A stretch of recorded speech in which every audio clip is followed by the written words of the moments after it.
Bonjour à toutes et à tous, bienvenue à l'École nationale d'aérotechnique sur l'aéroport de Saint-Hubert. Je me présente, je m'appelle Starflex et au cours des prochaines semaines, je vais vous emmener voir un projet assez particulier qui se passe actuellement dans les hangars de l'ENA. Allez, il fait un petit peu froid ici, on rentre.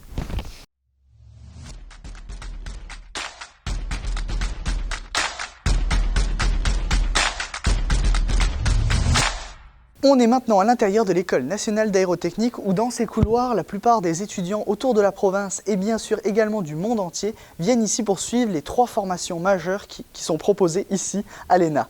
Il y a la technique avionique pour les instruments de bord des avions, il y a la technique TGA, technique génie aérospatiale pour la construction et la conception d'aéronefs, et il y a enfin la technique maintenance d'aéronefs pour assurer l'état de navigabilité des avions en vol. Allez Vadim, suis-moi.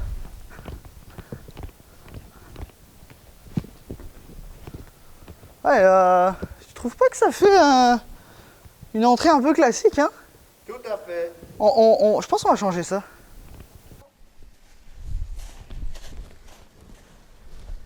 Ah bah ça c'est mieux, hein? Je vous présente anciennement Bombardier C-Series et aujourd'hui Airbus A220, une des fiertés de l'École nationale d'aérotechnique. Et le pire, non, le meilleur, c'est que les étudiants ont le droit de travailler dessus. Et ça c'est absolument extraordinaire. Et oui, à l'École nationale d'aérotechnique, on a des aéronefs et pas n'importe lesquels, on a même des aéronefs dernier cri avec notamment ce bel oiseau que j'ai derrière moi qui sert pour les étudiants à leur formation. On n'est pas venu pour parler de cette machine, on va aller voir notre projet tout de suite au hangar juste derrière. Alors je sais pas si vous entendez, mais là on a un bruit de moteur assez assourdissant, moteur à piston 6 cylindres, le même que celui sur l'avion dans lequel on va voir, un Piper Aztec. Je vais aller vous le présenter tout à l'heure, mais là on peut entendre le moteur à piston qui tourne à plein régime, et non, même pas à plein régime, c'est nos fameux bancs d'essai qui sont ici à l'École nationale. Et bien tout simplement on a 3 bancs d'essai, moteur à piston 4 cylindres, moteur 6 cylindres qu'on entend maintenant, et on a également un turbopropulseur relativement connu, le PT6. On va profiter ici maintenant, on est proche de l'hangar, on va rentrer par cette porte pour découvrir notre projet d'aujourd'hui. Il s'agit de notre Piper Aztec qui entame une aventure assez particulière puisqu'on veut le mettre sous l'eau. Je voulais vous dire, juste avant de rentrer, qu'ici à l'École nationale d'aérotechnique, la sécurité est avant tout pour les étudiants, mais également parce que l'aéronautique, c'est la safety qui est first. Comme on dit, c'est notre jargon. Puis je vous assure aussi que les protocoles de Covid-19 ont été également très bien respectés. Je suis le seul à ne pas avoir de masque, mais toutes les personnes autour de moi ont un masque et des lunettes de sécurité. Allez, on rentre. Ouais, mais c'est parce qu'il faut que tu te tournes vers là. Et voir. Notre Piper Aztec, notre futur plongeur en fait. Et c'est ce Piper Aztec que je vais vous décrire dans les prochaines semaines avec un immense chantier de désassemblage pour le préparer à sa dernière vie, soit sa retraite bien méritée au fond d'un lac. Ouais. Serge Rancourt, Serge, mais c'est quoi cette affaire-là? Qu'est-ce qui se passe derrière? Qu'est-ce qui se passe? Mais oui, qu'est-ce qui se passe? L'ENA a été chanceux quand même. L'automne passé, on a reçu une donation d'un Cessna 421. Et puis, voyant qu'un appareil rentrait dans la bâtisse, habituellement, on en fait sortir une. Donc, cet appareil-là était ciblé pour être un des appareils que l'ENA allait se départir. Pourquoi cet appareil en particulier? Y a-t-il une raison? On essaie de garder les appareils les plus récents possibles. Donc, l'appareil qu'on a derrière nous, c'est un Piper Aztec 1960. Fait loin ça. Alors, 61, excusez-moi. Et cet appareil-là a 60 ans cet été. Donc, ça commence. C'est un appareil qui était quand même relativement assez vieux dans la flotte. On a fait son travail. On l'a démonté, remonté à multiples reprises pendant des années. Et il va avoir un endroit assez spécial, on peut pas en parler tout de suite, mais en tout cas, il va faire quelque chose de spécial. Il va faire quoi cet avion-là? Donc, ce qu'on va faire avec l'appareil, on va l'utiliser éventuellement comme un récif artificiel pour la communauté des plongeurs-plongeuses du Québec. Donc, il va être coulé à un endroit qu'on ne peut toujours pas mentionner. Bien sûr. Et par la suite, les plongeurs auront la chance de voir sous l'eau cet appareil-là, donc cette épave-là, d'un avion qui va provenir de l'ENA. On défait l'appareil de ses composantes. Tous les points où il y a une possibilité qu'il y ait de la graisse, de l'huile ou du carburant, des contaminants, on les enlève, on les nettoie et on les réinstalle par la suite. Toutes ces pièces-là, est-ce qu'ils vont partir à la cour à scrap ou est-ce qu'ils vont aller quelque part d'autre? J'explique. Oui. Tout ce qui a été enlevé va être récupéré pratiquement. Donc, on enlève les moteurs. Les moteurs, on ne les remettra pas parce que c'est une composante qui est très difficilement décontaminable. Donc, on va les réutiliser dans le département propulseur comme aide didactique éventuellement. Les trains d'atterrissage ont été enlevés, encore une fois, difficilement décontaminables. On va les utiliser dans les cours de pré-envol pour les cours de système. La balance des composantes vont être nettoyées et réinstallées. Tout ce qui est quincaillerie, la majorité des vis vont être réutilisées pour l'installation de tous les panneaux de l'appareil. D'accord. Tout ce qui est composantes hydrauliques réutilisables, on va les recycler dans le cours, justement, hydraulique. Après ça, tout ce qui est composantes électriques et électroniques seront enlevés et seront remis au département avionique qui vont possiblement les garder parce qu'il nous reste encore 2 Piper Aztec dans notre flotte qui sont toujours fonctionnels. Exact. Alors, ça peut être des pièces de rechange éventuellement. Donc, on utilise des étudiants de première, deuxième session pour les tâches plus élémentaires.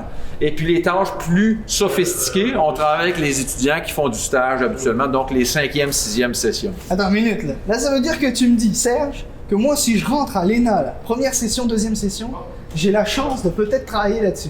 Donc, on a eu un projet cette session-ci. On a utilisé la main-d'œuvre les premières années, les premiers étudiants, les premières années. Ont la chance de manipuler des outils sur un appareil dans les premiers mois. On a vu l'intérêt et puis on s'attend à développer d'autres projets qui vont favoriser la main-d'œuvre des premières et deuxièmes sessions dans des projets comme ça. Hey, c'est quand même le fun. Puis moi, ce qui m'impressionne le plus, c'est qu'ici, à l'École nationale d'aérotechnique, c'est pas le premier projet qui a ça.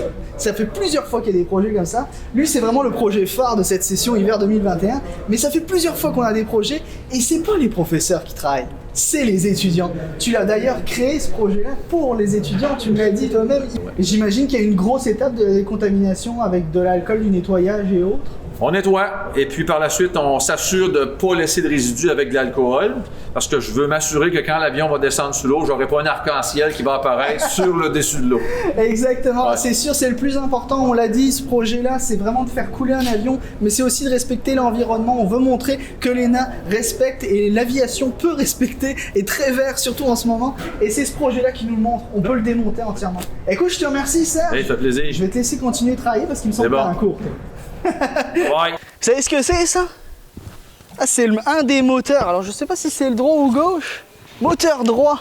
Donc c'est le moteur droit du Piper Aztec qui se fait actuellement démonter.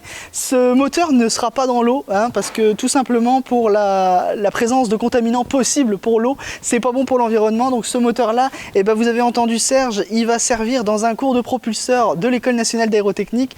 Et en fait, on s'aperçoit que le moteur, eh ben, c'est un monstre. Je sais pas si tu vois, viens voir Vadim là.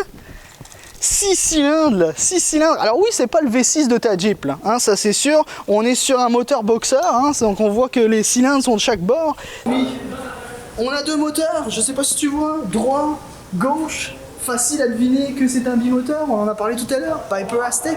Là, je vais vous montrer les pièces qui ont été démontées déjà. Et il y en a un paquet. Et ben on a le stab ici. On a le stab. Donc en fait, la queue de l'avion ici, alors ne vous inquiétez pas pour les amateurs de plongée qui seront au lac pour aller voir cette épave-là, et ben je peux vous dire que ces pièces-là seront remontées parce qu'on veut que ça garde une shape d'avion. On va regarder aussi quelque chose d'intéressant qui a été démonté ici. L'hélice. L'hélice a été démontée entièrement. On voit d'ailleurs que c'est une belle hélice à pas variable. On voit d'ailleurs le système de pas variable ici. Je vous présente son frère, parce que vous l'avez vu, notre Piper Aztec est assez désassemblé. Pour que vous voyez un petit peu à quoi il ressemblait avant, eh ben, je vous présente son frère qui n'a pas été démonté, lui. Alors lui, c'est un Piper Aztec CPJQ, hein, l'autre c'est GNMA, et ce Piper Aztec, eh ben, il va rester dans le hangar. Il va permettre, comme utilisation pour les cours, il va permettre pour faire de la maintenance, et c'est pour ça qu'il a encore son moteur, il a encore ses landing gears, son cockpit est au complet également. En tout cas, lui, il a encore une bonne carrière devant lui dans le hangar.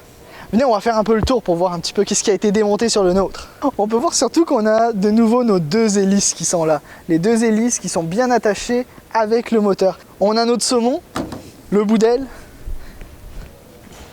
les gouvernes qu'on a démontées chez nous. Donc ça, c'est les gouvernes ailerons. Ici, on a les flaps, les volets hypersustentateurs en français. Puis à l'arrière, on a notre fameux stab monobloc qui bouge comme ça. La petite gouverne de trim. Et on a la dérive ici, dérive principale, en anglais, rudder. Bon, on va pas passer trop longtemps là-dessus. C'était juste pour vous montrer à quoi ressemble un Piper Aztec en un seul morceau. Allez, on y retourne. L'avion il est situé dans un hangar qui s'appelle le A22A. Le A22A, on a un immense fuselage de l'ancien C-Series actuellement A220. Là, en fait, il simule l'intérieur de l'avion. Non, il n'y a pas à dire, il n'y a plus rien. Hein. Plus rien. Et moi, je suis en train de me dire un truc, là. Pour tous les plongeurs là, qui nous écoutent, là, et qui attendent qu'une seule chose, c'est de pouvoir aller voir cette épave sous l'eau. Imaginez là, de voir un avion de cette taille-là sous l'eau, en super bêta, démonté par les étudiants de l'École nationale d'aérotechnique. Et en plus de ça, j'ai entendu que Serge voulait acheter un mannequin pour faire le pilote. Non, ça va pas bien, là. Simulation à fond, là. Ah, comme un crash d'avion. En fait, c'est ça qui est assez fou avec ce projet-là. C'est qu'un avion, là, quand il va dans l'eau, c'est jamais bon. Mais celui-là, il a vraiment été préparé pour ça.